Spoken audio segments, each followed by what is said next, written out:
So guys जैसा कि आप देख सकते हो कि ये जो आवाज़ आ रही है ये ऐसे लग रहा है जैसे वाइज़र के अंदर से यहाँ से जो है आवाज़ आ रही हो, और आगे साइड से ये जो है आवाज़ मोस्टली आती है। तो इस आवाज़ का क्या कारण है, कहाँ कहाँ से ये आ सकती है, उसके बारे में बात करेंगे इस वीडियो में। तो चलिए सबसे पहला मैं आपको बताता हूँ गाइस। यहाँ पे आप देख सकते हो ये जो मोटरसाइकिल है इसमें जो है ये डबल वायर वाला कॉम्बिनेशन जो जितनी भी बाइक या फिर एक्टिवा वगैरह में आता है, जहाँ जितने भी और व्हीकल में आता है उसमें ये प्रॉब्लम रहती है। और ये प्रॉब्लम कहाँ से रहती है वो मैं आपको भी दिखाता हूँ। तो जैसा कि आप देख सकते हो ये जो नॉइस है ये यहाँ से आ सकती है। जब भी जो है ये तंग करेगी तो इसका सोल्यूशन आपको जो है घर पे ही कर लेना है, इसमें कहीं जाने की ज़रूरत नहीं है। सिंपल आपको जो है ये वाली वायर जो ऊपर वाली होती है या फिर जो कॉम्बी वाली वायर होती है, एक तो होगी आगे वाली ब्रेक की वायर वो नीचे वाली है और कॉम्बी वाली ऊपर वाली होगी, इसको थोड़ा आपको टाइट करना है ताकि इसकी जो थोड़ी ज़्यादा जो फ्री प्ले है उसको आप जो है थोड़ा कम कर लो। तो अगर ये कम कर लोगे तो यहाँ से कोई भी आवाज़ नहीं आने वाली, आप देख सकते हो। सेकंड गाइस काफ़ी बार होता है कि हमारी ये जो नंबर प्लेट होती है, एक्चुअली आपको मटेरियल का तो पता है ये कैसा होता है। तो ये नंबर प्लेट जो है जब हमारी ये मेटल टू मेटल कंटेक्ट होता है इसका, तो भी जो है ये ऐसे एक वाइब्रेशन सी जो है जब होती है तो यहाँ पे लूज़ होगा, वहाँ पे ऐसी आवाज़ ये प्रोड्यूस करती है। सो इसको कम करने के लिए यहाँ पे आप देख सकते हो ये मेरी प्लेट टूट गई थी, तो यहाँ पे मैंने जो है ग्लू गन का यहाँ पे जो है यूज़ करके थोड़ा ग्लू स्टिक से जो है इसमें थोड़ा भर दिया है ग्लू।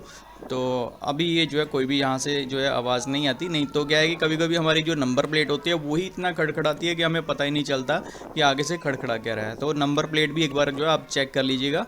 थर्ड गाइस यहाँ पे आती है बात फेयरिंग की। तो फेयरिंग वाली बाइक में ये ज़्यादा चीज़ होती है, जहाँ से आप देख सकते हो ये कंपनी ने जो है यहाँ पे एक ऐसे या आपको जो है फोम टेप लगा के दे रखी होती है ताकि यहाँ से जो है ये वाइब्रेशन हो तो ये खड़खड़ाए ना। तो अगर ये जो है एक टाइम पे निकल जाती है तब भी यहाँ पे जो है एक खड़खड़ाहट की नॉइज़ आपकी जो है वाइज़र के अंदर से आ सकती है। सो उस चीज़ के लिए गाइस यहाँ पे आप जो है डबल टेप लगा सकते हो। तो ये मैं पूरा आपको जो है करके बताऊँगा लास्ट में।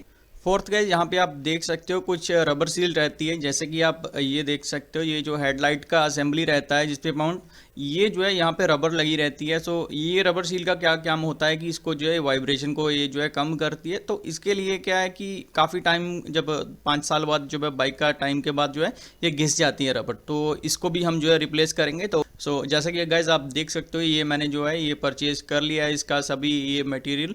तो आप देख सकते हो कुछ यहाँ पे जो है इसका ये वाला जो है ये इसका सील है और कुछ हेडलाइट के आसपास जो सील रहता है, और बाकी गाइस इसका जो साइड पैनल रहता है ये सभी उसकी रबर है। तो ये सभी को मैं चेंज कर दूंगा। यहाँ से मैं साइड पैनल को खोलता हूँ तो आप देख सकते हो ये इसकी रबर कैसे गल सी गई है, तो इसको चेंज कर देते हैं, ईजिली चेंज हो जाएगी और इसमें क्या है ज़्यादा जो है दिक्कत नहीं होगी। अभी यहाँ से पीछे वाली जो ये रबर है इसको भी कुछ यहाँ से ऐसे निकाल के इजीली यहाँ से फिट हो जाएगी, दोनों साइड ऐसे ही आपको करना है। अभी नेक्स्ट क्या चलते हैं अपनी हेडलाइट की ओर। तो आप देख सकते हो यहाँ पे ये हेडलाइट को खोल लेता हूँ मैं, और हेडलाइट को खोलने के बाद है यहाँ पे जो है 2 बोल्ट लगे रहेंगे 8 नंबर के, तो इनको खोल लेना है आपको। देन इसको खोलने के बाद यहाँ से जो है ये भी खुल जाएगा और यहाँ पे ये दोनों रबर को हमें जो है चेंज करना है।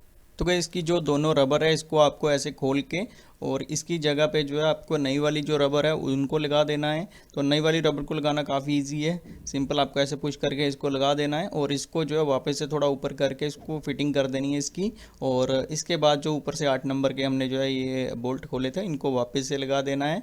और इतना गज करने के बाद हमें जो है लाइट वगैरह को फिट कर देना है। सो आप देख सकते हो लाइट की फिटिंग के बाद आप नोटिस करोगे लाइट के साइडों में भी कुछ ऐसी रबर लगी रहती है। सो इसको भी आपको जो है चेंज कर देना है। सो ये काफ़ी गाइस सस्ते में आपको मिल जाएगी, मार्केट से 50-60 रुपये में आपको ये जो है रबर वगैरह मिल जाती है।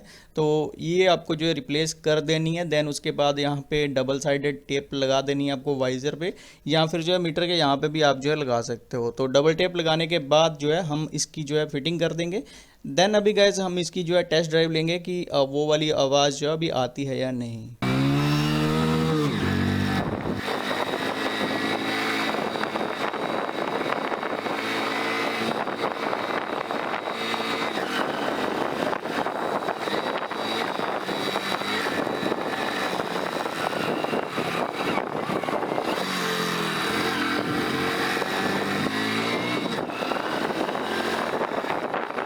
सो गाइस आपने देखा कि अभी जो है इसकी जो आवाज़ है वो बिल्कुल ख़त्म हो चुकी है। सो इस तरह से आप भी अपनी जो एक फेयरिंग की जो आवाज़ होती है आगे से जो आती है आपके वाइज़र साइड से, उसको आप जो है इस तरह से ख़त्म कर सकते हो। उम्मीद करता हूँ गाइस वीडियो आपको पसंद आई होगी। अगर पसंद आए तो लाइक शेयर, चैनल को सब्सक्राइब लेना। बाकी वीडियो देखने के लिए धन्यवाद आपका।